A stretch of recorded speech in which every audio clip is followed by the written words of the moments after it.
Leftists are trying to seize control of the government after the impeachment of President Yoon Suk-yeol on December 14th. And now they have filed criminal charges against him for insurrection. The only thing that is protecting democracy in South Korea are conservatives in the cold, on the streets, confronting leftists on Seoul and Daegu and so many other cities. What's at stake? Well, nothing less than the continuation not only of democracy, but also of the South Korean state, the Republic of Korea. If you want to know where the front line of democracy and freedom today is, it is in the streets of Seoul. Now, that's the summary. Let's get started. And this crisis did not start in December with the impeachment of President Yoon. It did not start on April 15th, 2020 with the National Assembly elections, but today we will begin there. And on that day, in the election, it resulted in an uninspected, overwhelming victory for Minju, the Democratic Party of Korea.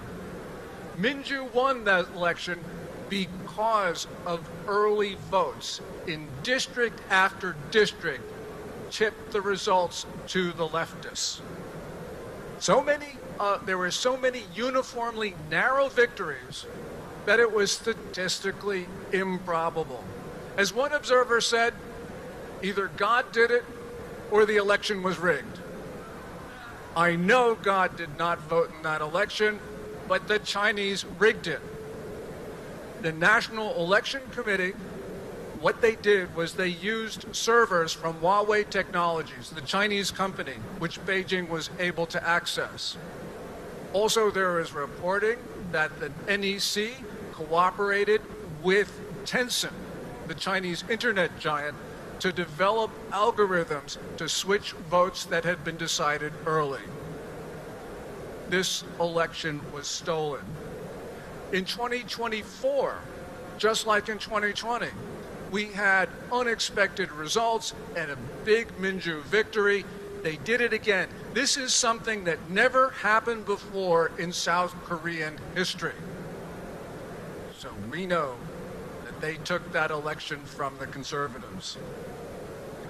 NEC, National Election Committee, in 2024, they even hired Chinese to count the votes. So what's the consequence of all of this?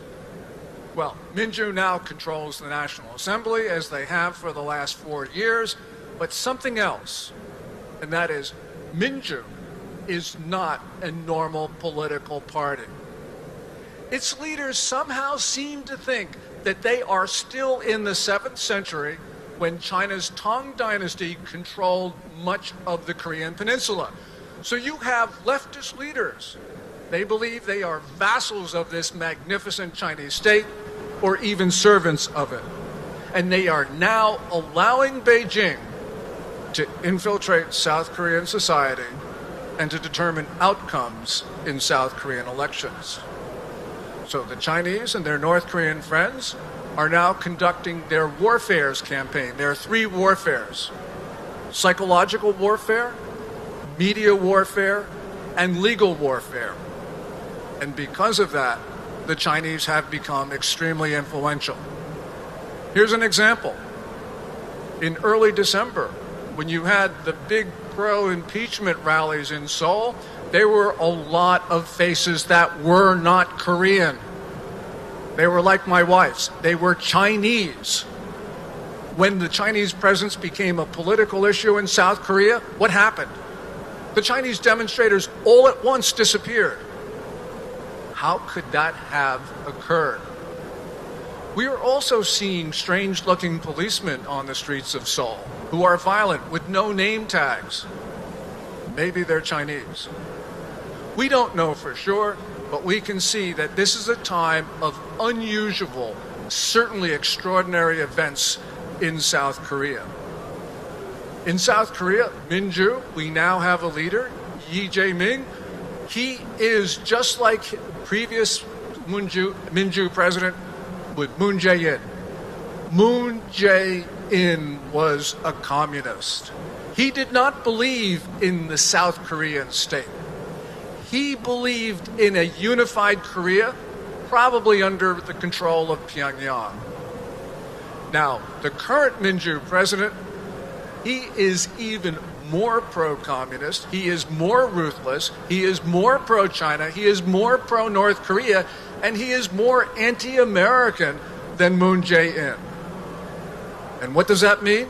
It means that the South Korean state is at an extraordinary time. Now everything is at risk. Freedom is at risk, democracy at risk, South Korea at risk. And that means South Koreans can now lose everything. As that banner says, it's time to save Korea. Thank you very much.